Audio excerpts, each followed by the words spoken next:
Iran যেন কিছুতেই পারমাণবিক ক্ষমতা অর্জন না করতে পারে, সেজন্যই তাদের উপর পরিকল্পিত হামলা করে বসে ট্রাম্প নেতানিয়াহু।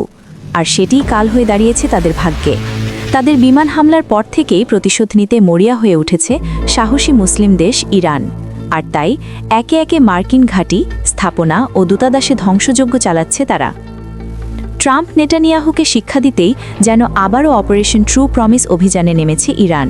আর সেই অপারেশন 4-এর অংশ হিসেবেই তারা আমেরিকা ও ইসরায়েলে ব্যাপক মিসাইল হামলা চালিয়েছে। আর তাদের সেই নজর কেবল স্থলে বা আকাশপথেই নয়, বরং সাগরপথেও। কোনো সাগরপথেই যেন ইরানিদের হাত থেকে নজর এড়িয়ে রেহাই পাচ্ছে না আমেরিকা, ইসরায়েল।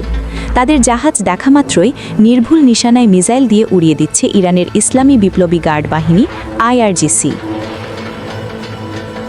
শুধু তাই নয়, একের পর এক মার্কিন সেনা নিখোঁজ হচ্ছে সাগরপথে ইরানের সঙ্গে চ্যালেঞ্জ নিতে গিয়ে। আর সেই ধারাবাহিকতায় এবার ভারত মহাসাগরে আমেরিকার যুদ্ধজাহাজ নজরে আসা মাত্রই সফলভাবে মিসাইল হামলা চালিয়েছে ইরান। আর সেই হামলায় আগুন ধরে যায় দুটি জাহাজেই।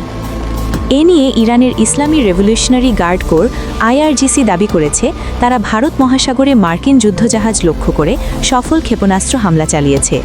সেখানে গাদার 380 এবং তালাইয়া ক্ষেপণাস্ত্র ব্যবহার করে এই হামলা চালানো হয়েছে বলে এক বিবৃতিতে জানিয়েছে ইসলামী বিপ্লবী গার্ড বাহিনী।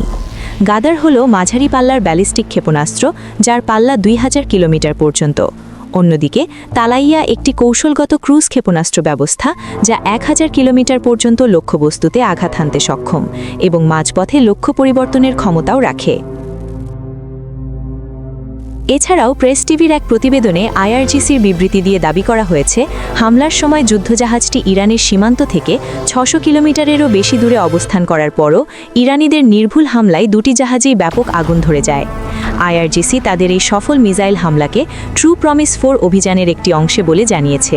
যদিও যুক্তরাষ্ট্র বা ইসরায়েলের পক্ষ থেকে এখনও পর্যন্ত এই দাবির কোনো প্রতিক্রিয়া পাওয়া যায়নি।